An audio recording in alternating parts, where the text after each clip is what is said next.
You're listening to the Mind Over Finger podcast, and this is episode 236. This is the 8th episode of your Reset and Rise Summer series. We're getting there.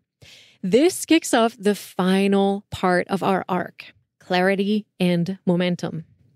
In this episode, I introduce a powerful tool to help you understand your thoughts, emotions, and actions so you can finally make the kind of progress that sticks. Welcome to the Mind Over Finger podcast, where we dive into the world of mindful music making, peak performance, and crafting a purpose-driven life and career. I'm your host, violinist, certified performance and life coach for musicians, and your guide to unlocking your full potential, Dr. René Paul Gauthier. Hello there, and welcome back to your Reset and Rise Summer series. I'm so glad you're here.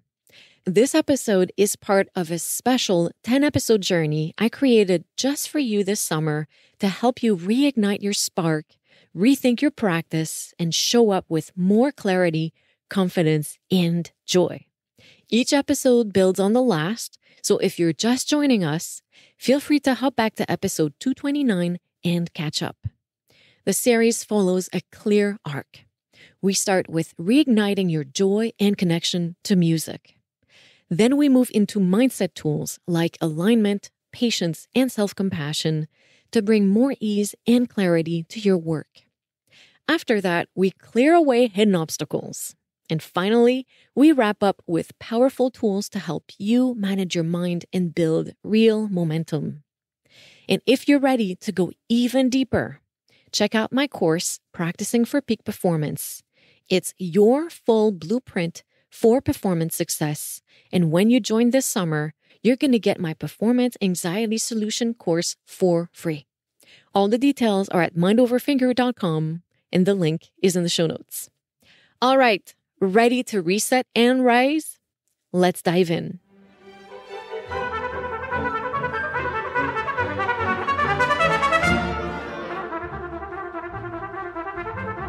Hi, everyone. I hope you're feeling wonderful as you're tuning in.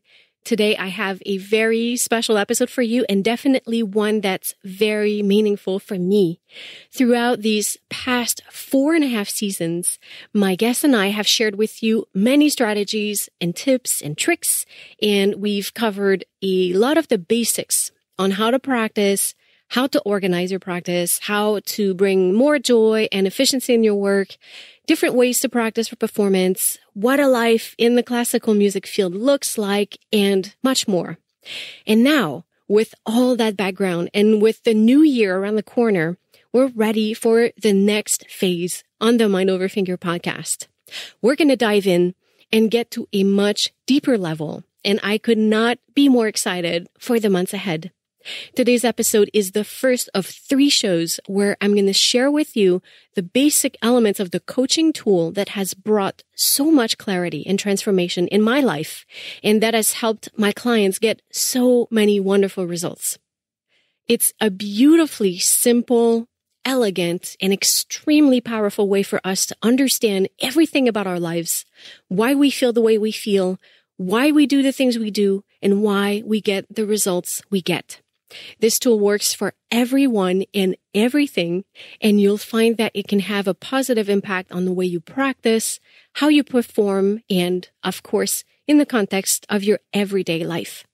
In this episode, I'm going to share with you the fundamentals of this tool. Next week, I will show you how to use it to create different results in your life. And in episode 155, I will use this tool to unpack the root cause of how and why we get performance anxiety and show you how to turn things around. This incredible tool was created by my teacher, Brooke Castillo, at the Life Coach School, where I was certified.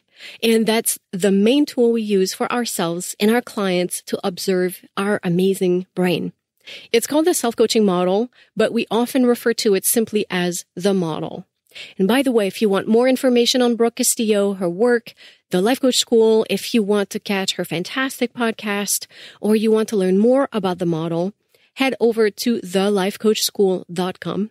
I'm going to put that link in the show notes for you. So the basic premise of the model is that your thoughts produce your feelings fuel your actions, and your actions create your results. You might already feel familiar with some of those principles because the model is based on cognitive behavioral theory, and it encompasses a lot of concepts presented by other teachers and thought leaders, such as Eckhart Tolle, Byron Katie, and Martha Beck. And it's not surprising that all of those teachings would meet because they are universal truths that apply and work for all humans. But what the model does that is different is that it gives us a clear and effective process to examine our thoughts, to explore our feelings, and to understand what's going on. Now, we don't use the model to judge ourselves. We use the model to understand and support ourselves better. It's a tool that allows us to meet ourselves where we are with compassion and curiosity. It shows us our mind in a simple and powerful way. And it's so reassuring to see how much sense we make, how everything we do makes so much sense. And the model is the tool that's going to help you reclaim power in your life. Let's get started.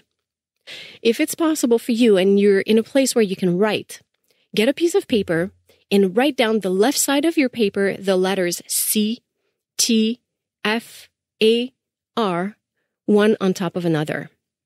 If you can't take notes right now, it's totally fine. I've prepared a downloadable worksheet for you that you'll be able to find at mindoverfinger.com/resources. So the first letter is C, and it stands for circumstance. This is the foundation of the model. This is where we identify what the facts are with no opinions or hyperboles. Circumstances are neutral, factual, and measurable.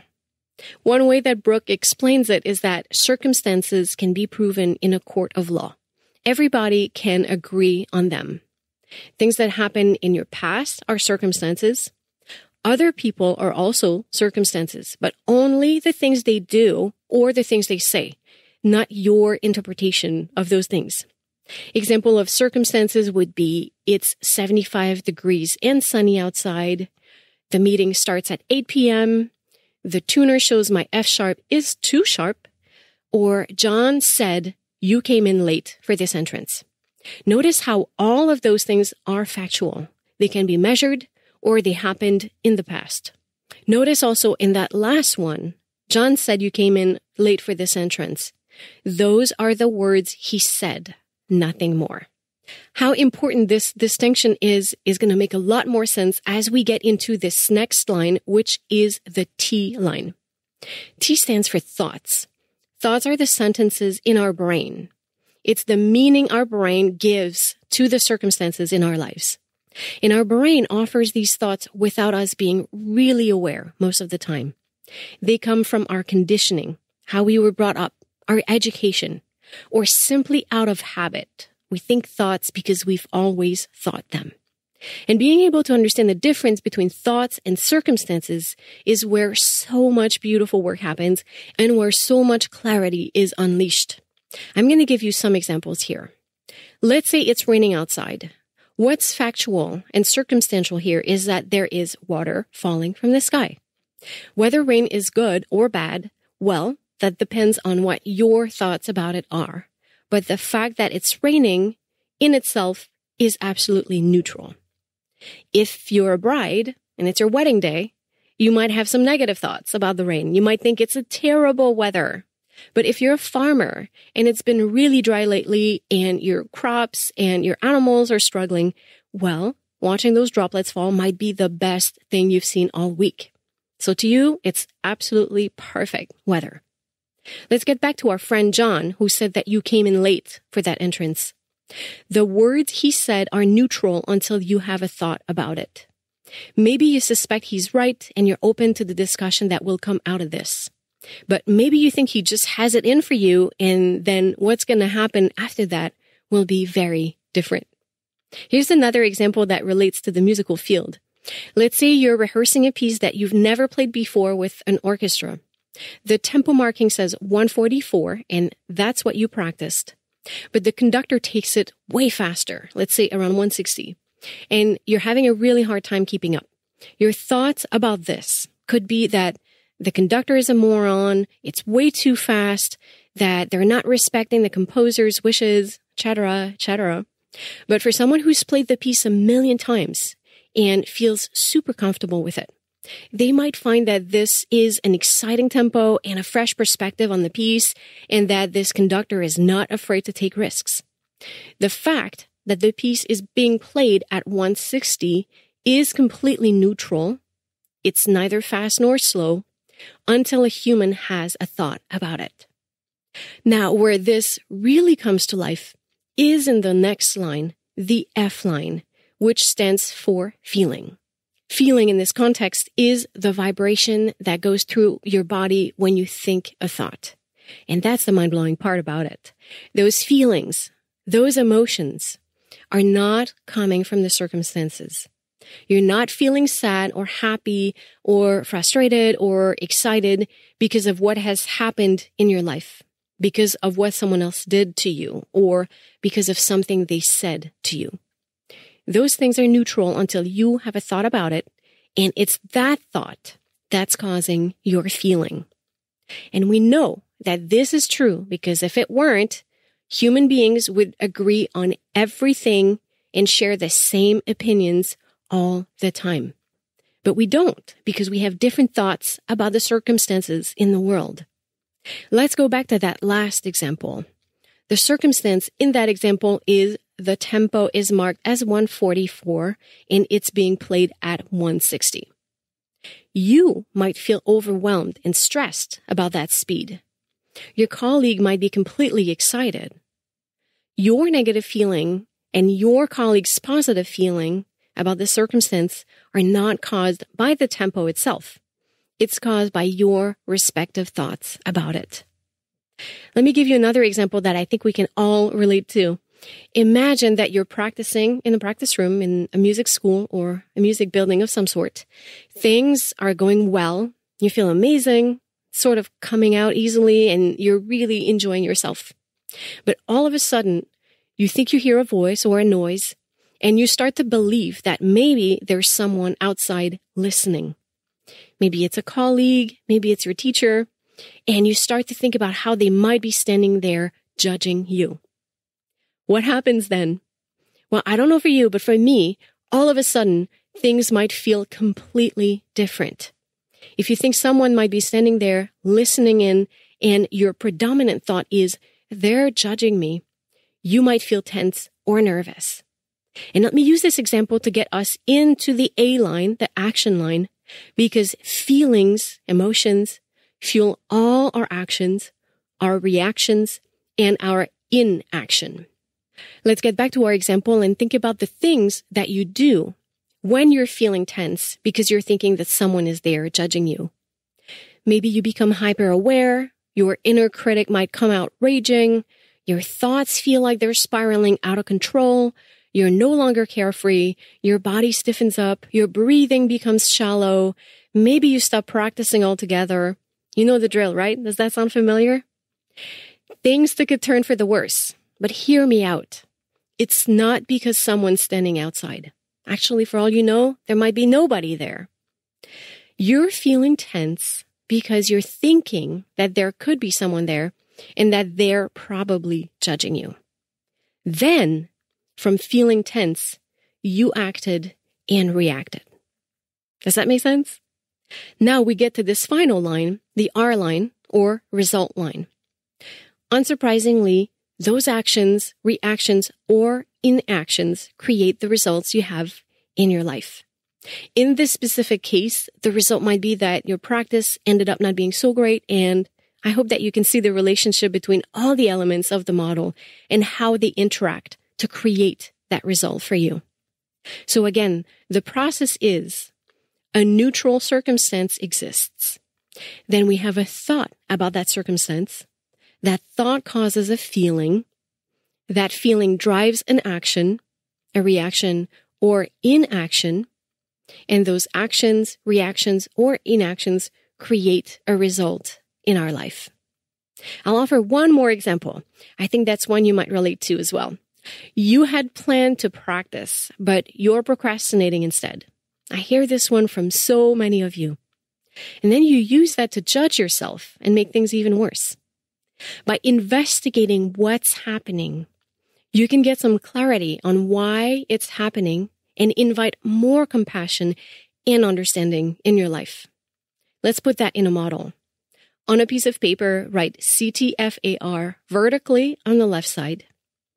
In the A line or action line, we have procrastinating. First thing we can do is to establish a clear circumstance. Let's say in this case, you had planned to practice a specific piece. So in the C line, you would write scheduled practice to work on X piece. When you take the time to think about it, you realize that the emotion you're feeling is overwhelmed. So you would write that in the F line. The next thing you can do is figure out the thought that is causing you to feel overwhelmed. By investigating a little bit further, you realize that this feeling of overwhelm is taking over you because you were thinking there's too much to do. So you put that sentence in the T line. There's too much to do. Now, the last thing left to do would be to examine the result this is creating for you. And you might notice that by procrastinating on practice, you're getting behind on your work and you are, in fact, creating even more work for yourself. When you look at this on paper, all of a sudden, it makes so much sense that you would be procrastinating, right? It's a very human thing to do to want to avoid feeling overwhelmed. It's completely logical that when you plan to practice, but your thought is there's too much to do, you feel overwhelmed, which makes you procrastinate, and that creates this result of your work not getting done and piling up. For me, seeing how my mind operates is extremely comforting. It allows me to see myself with so much more compassion and to honor this human that's just operating in the world. But also seeing how every action I take is no longer something that is out of my control by investigating it. I find this incredibly empowering and exciting. Having this method to become the watcher of your thoughts will create beautiful awareness for you. And eventually, you can use this powerful tool to create anything you want in your life. And that's what I'll cover next week. For this week, let's focus on getting some awareness. Let's also understand what the difference is between circumstances and thoughts and how the 5 different elements of the model interact with each other. Here's what I would like you to try.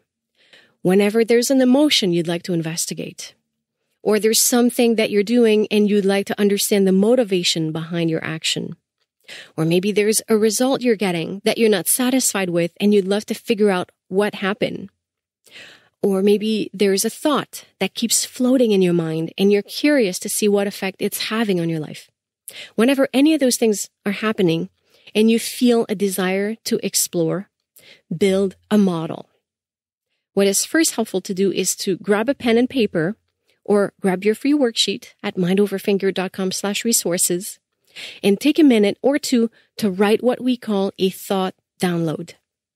Write anything that comes to your mind in relationship to this circumstance, thought, feeling, action, or result. Then write CTFAR on the left side and fill all the lines. You can begin anywhere, any line in the model, and you can fill it in any order. You don't have to go top to bottom or bottom to top. But here are a few rules. Make sure to keep the C line 100% factual.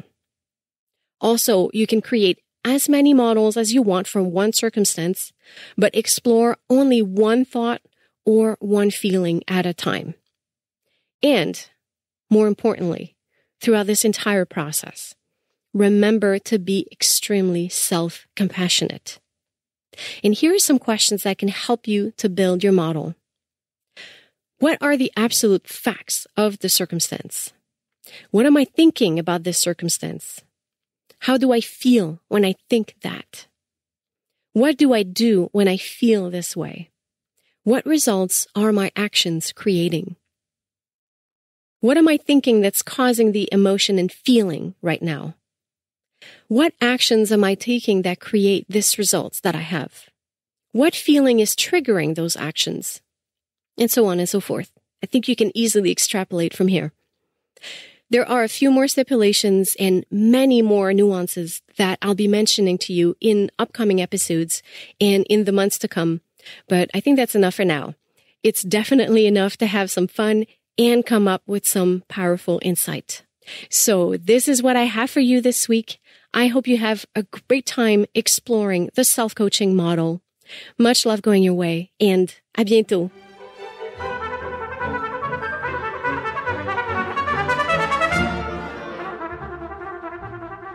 And there you have it. Thank you so much for spending this time with me today. If you enjoyed this episode, I'd love it if you'd share with your friends and colleagues. Take a screenshot, post it on social media, and tag me. I'm Mind Over Finger everywhere. I always love hearing your favorite takeaways. And if you're ready to take your playing and career to the next level, I'd love to invite you to join the Music Mastery Experience. This is my signature group coaching program where we're going to dive deep into building your confidence and mastery and set you up for success and fulfillment in your life and career. You can find all the details at mindoverfinger.com. While you're there, check out the free downloads and online courses available to support your journey even further. And don't forget to subscribe to my newsletter so you never miss an update or a tool to help you thrive. Again, thank you for being here. Until next time, much love and à bientôt.